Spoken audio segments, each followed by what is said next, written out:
the company with the largest market capitalization. Okay? 277,000 crores. You know where he passed out from? He did his MCA from Trichy. He didn't go to any IIT. He didn't go to any IIM. So the point I am making is simply this. If you are a bright person, if you are a hard-working person, if you have good values, if you demonstrate all of that in the job, once you have put in 3 years of work, nobody will bother about where you come from. I can assure you. Definitely. Let's have a question from that table. I Yes, think the lady over there. this lady here, Yeah. she has been wanting to ask. Okay, Please. fine, sure. Here, please. You wanted, no? Yeah. Please. You? Okay, fine. Yeah.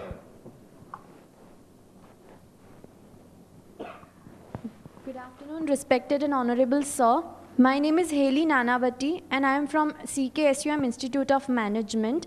So firstly, I would like to say that welcome to the Banyan city of Gujarat, and it's been a privilege to interacting with a renowned personality like you, sir.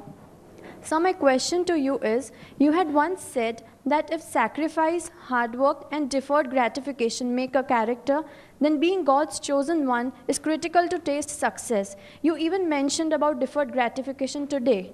So sir, I would like to know then what exactly means deferred gratification and its impact on an individual, entrepreneur and society as a whole. Thank you, sir. Well, when I speak of deferred gratification, I mean the ability to postpone the enjoyment of the fruits of your labor. That is, you work hard today with the hope that 2 years from now, 5 years from now, you will enjoy the success of all that hard work.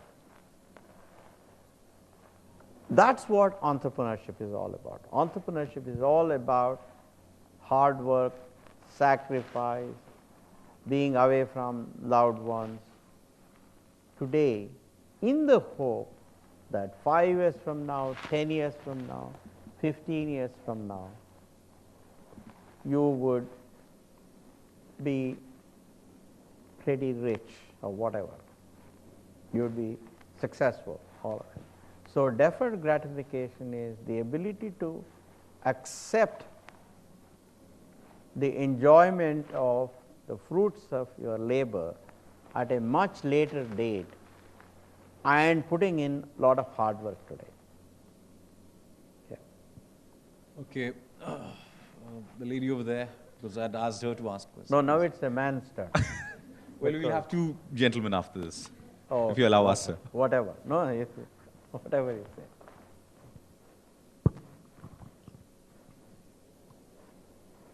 But we have already broken the discipline.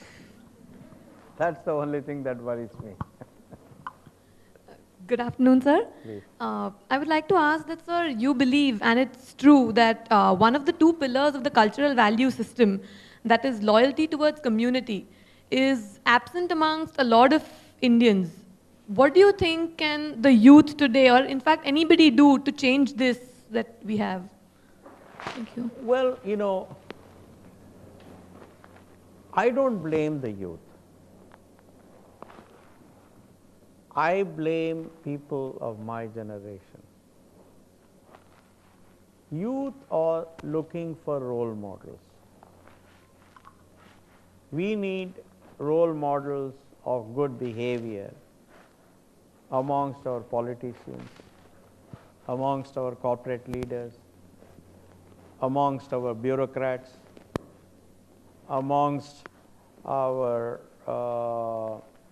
society leaders, so that amongst teachers, among all, you know, everybody, so that youngsters can see that good behavior indeed leads to success. Today, somehow, by and large, we have given the impression in this country that if you want to succeed, you have to be a crook. Unfortunate. There are exceptions, but the majority of examples convey to the youngster that to succeed in this country, you have to be a crook, you have to be dishonest, you should not have values. I think our biggest challenge, it's not your challenge, it's our challenge, is to create enough examples in every one of these fields that I talked about to give you confidence that you can be good people and still succeed. I will give you a very an incident from my own life. This was about 20 and odd years ago. My son was 7 years. I was reading newspaper and drinking coffee. He came to me, said, "What are you doing?" I said, "I'm reading newspaper." So there was this photograph of the then Chief Minister of Karnataka. So he said, "Why is this fellow's photograph on the front page?" He was a small child. So I said, "He is our Chief Minister." So what do you mean by it? I said, "He is the number one person in Karnataka." Then he said, "Look, my teacher tells me that this fellow is a crook, and how did this fellow become the Chief Minister?" I said, "Look, we all voted for him and he was the leader." He says, "How did you people vote for a crook?" So I think he kind of, when I said we voted and all, he got confused. So it is hopefully at least you people will set a good example for your children. We have failed you. I think our generation has failed you. See, Nehru's generation did a lot of wonderful things for the country. Sardar Patel, Mahatma Gandhi, two extraordinary people from this state. Jawaharlal Nehru, Maulana Azad, then Gopal Krishna Gokhale. They all did huge sacrifices to bring independence for India. And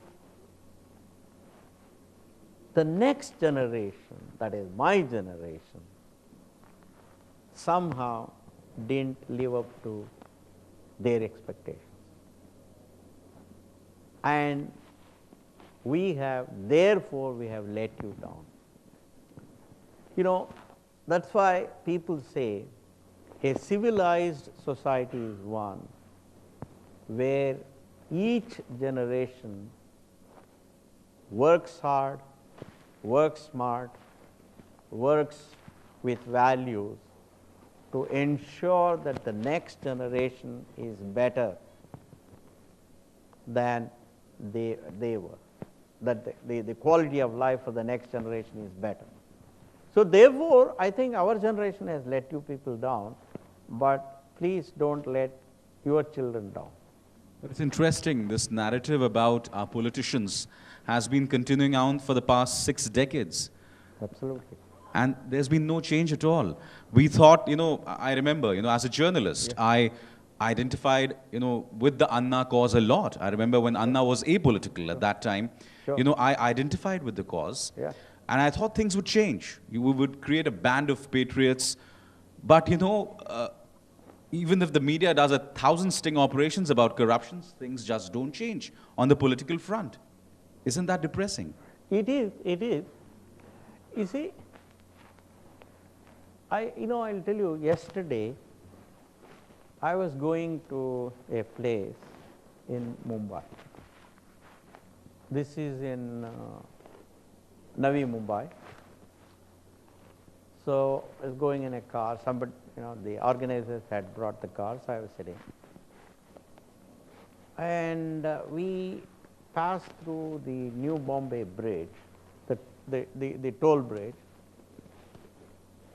and the driver stopped there and he said something, and we moved. So then I asked one of the organizers who had come with me, why didn't we pay toll? So he said, no, this is a VIP car, so you don't pay toll. So I said, why is it that VIP people don't pay and the common man has to pay? It doesn't make sense. But he said, no, the rule is that if you are a VIP, then you don't follow rules, you don't pay toll, you may not even pay taxes. So I think that is the reason. See, unless you can catch hold of 100 such people and punish them very heavily, we are not going to. This society will not. That's the reality. Let's have another question. Yes. Good afternoon, sir. I thought you asked, no, earlier, no? You didn't. You didn't. Okay, sorry. Good afternoon, myself Girish Pant. I work with Netafim Irrigation India Private Limited. hold the mic, please. Yeah. You work Good with? afternoon, sir. I just wanted to know that you have. Good afternoon, sir. Myself Girish Pant. I work with Netafim as customer relationship manager, and I would just like to know, sir, you have seen a lot of things in life in your journey till now. I would like to know your take on life, success, and happiness in current situations. Take on? Life, Life, success, and happiness. Well, what I learned from my mother, and in fact I was asked this question once at the World Economic Forum in Davos, what does success mean to you? And I thought about my mother's words, which came pretty quickly to me. And I said, success is the ability to bring smile onto the face of people when you enter a room. Of course, you should not do anything unethical, you should not do anything illegal to bring smile onto the people, but if the people in the room or if the other people realize that you are a decent human being, that they can do business with you, which means they can hold conversations with you, that you are a well-wisher, that you are a good team player, that you are interested in the betterment of that community, etc., then you are a success. For that, you don't have to be rich, you don't have to be powerful, you don't have to be beautiful, right? So, to me, success is the ability to bring smile onto the face of people around me. That's what I. Well, that's all the time we have, unfortunately. But before we wind up, sir. But I think you should give the last word to a lady. Okay, fair enough. Very important. Okay, let's have it from some other end. Yeah, over there, please. There are some here. Yeah, because I think we've asked this bench, have we? Okay. Yeah, lady over there.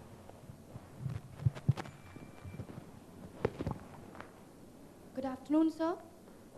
My name is Manisha Sethia from Navratna University. My question is, how can today's generation imbibe the quality of patience within themselves and avoid being aggressive at situations? Avoid? Being aggressive in situations. Okay. They learn a lot from you on that.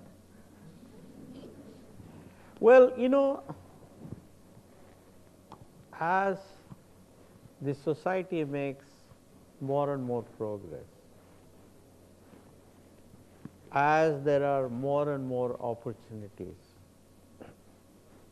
it is inevitable that expectations go higher and higher.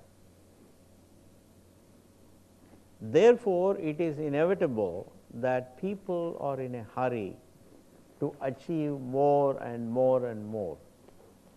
To achieve more and more and more, you have to do things faster and faster and faster. Therefore, I don't think there is anything wrong in people wanting to do more things, people being impatient in the sense that people expect others to perform better, perform faster. But as long as they are courteous, as long as they are decent in these expectations, that is fine. That's why we have a saying, and that is, you can disagree with me as long as you are not disagreeable. That's very, very important. So therefore, I would say there is nothing wrong in expecting people to do things quicker. But you have to express your displeasure in a very courteous manner. I would say that. Give a person opportunity 3 times, and if the person doesn't fulfill what you want, then it's better to say, friend, I think this is not the place for you, because here everybody works fast, therefore you'll have to seek some other opportunity. Say it in a pleasant way. That's the best way. Well, I'm really proud of this gathering because I think you asked really lovely questions. Yep. And what I see, Mr. Narayan Murthy, here is, a collage of moments. Of course. I hope you've all had your moments here.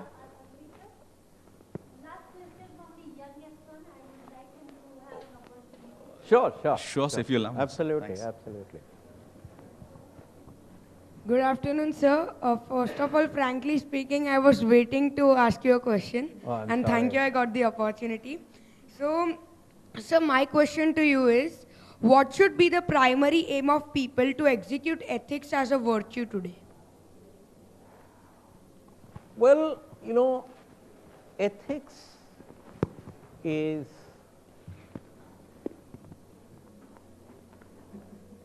ethics get formed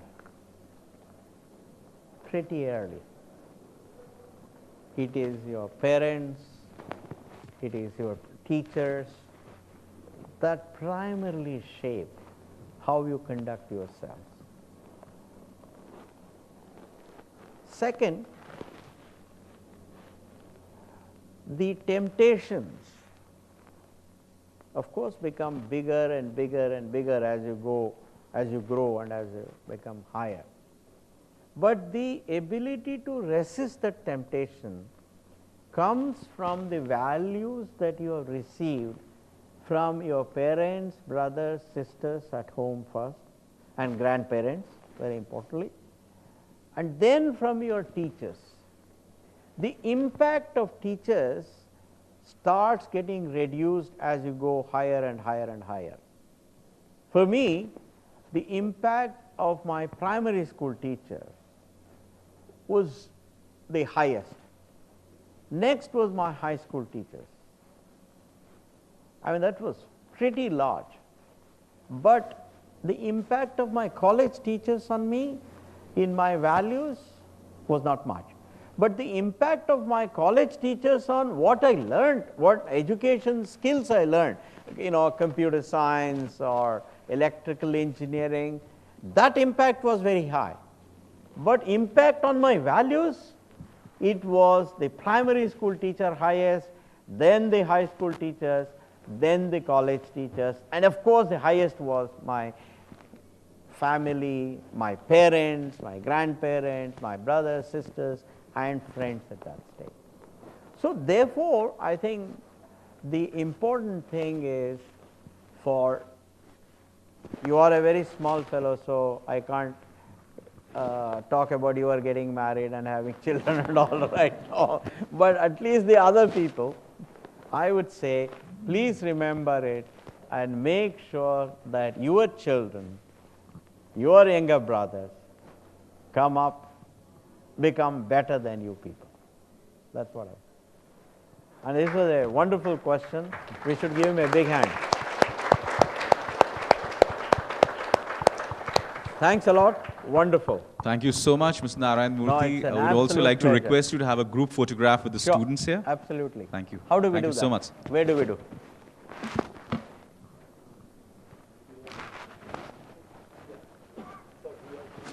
Yeah. Okay, wonderful. The audience is requested to assemble at the aqua deck. My pleasure. My And, pleasure. okay, we'll arrange. You were, as any good journalist, you were trying to put me Yes, I was in a difficult situation. There's a fraternity of my own I know. Sir. You were doing. You were trying to do your job very well. So before you get lost, can I have a photograph?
Good afternoon, friends. I am Samir Parikh, President, Baroda Management Association. Baroda Management Association, 54 years old organization and founder member of All India Management Association, has been growing year after year in terms of its membership, reach, and stature. It is BMA's endeavor to offer its services for all sections of society. Hence, BMA offers programs not just for corporate CEOs and executives, but also for women, youth, college students, school students, various social sectors, small and middle-scale enterprises, and probably the only management association offering programs for cooperative sectors. BMA's rich legacy of spreading management movement in central Gujarat gets filled when three pillars remain active. They are speakers or illustrious achievers, delegates or participants, sponsors or patrons. This follows rich tradition of legendary king Sir Sayaji Rao Gaikwad, bringing stalwarts from across the globe. So as the case of BMA, brings speakers and illustrious achievers from across the globe, involving people at large across Baroda state. That was in the era of Sayaji Rao. So is the case of BMA, which offers programs to all its stakeholders, and patronizing the movement of best, and so is the case of BMA, which has support of all their patron members. BMA has been growing by leaps and bounds only because of this kind of support.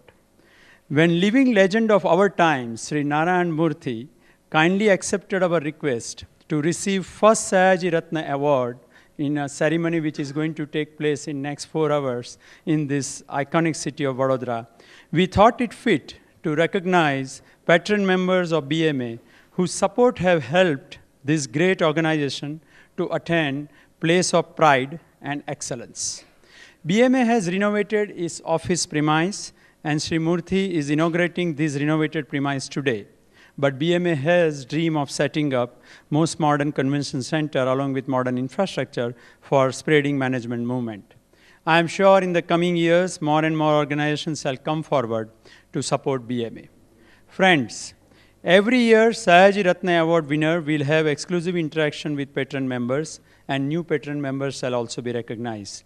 This being a first year, we would be recognizing all those 17 patron member organizations. As I announce names of respective companies, may I request one of the senior most representatives of the organization to kindly come forward and receive patron membership certificate from Sri Murthy. As I now start announcing names, may I request you, sir, to kindly come on this dais and right. A representative from VMC Project Technologies. They were the first one to become patron member for Baroda Management Association. Give them a big round of applause.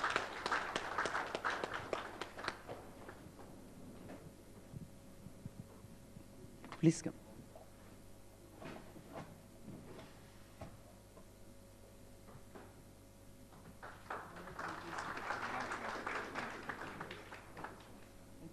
Thanks. Munjal Auto Industries Limited. Next time you should make steps. Yeah. That's true. That's true. Particularly if women are wearing high heels. Very dangerous. Thank you. We have representative from Larsen and Toubro Limited.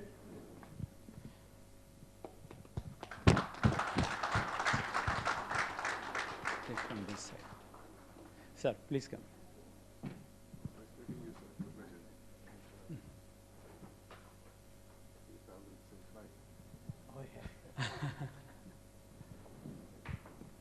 Sir, come this. Mr. Naik. Say hello to him. Huh? Gujarat Urja Vikas Nigam Limited. Anyone present?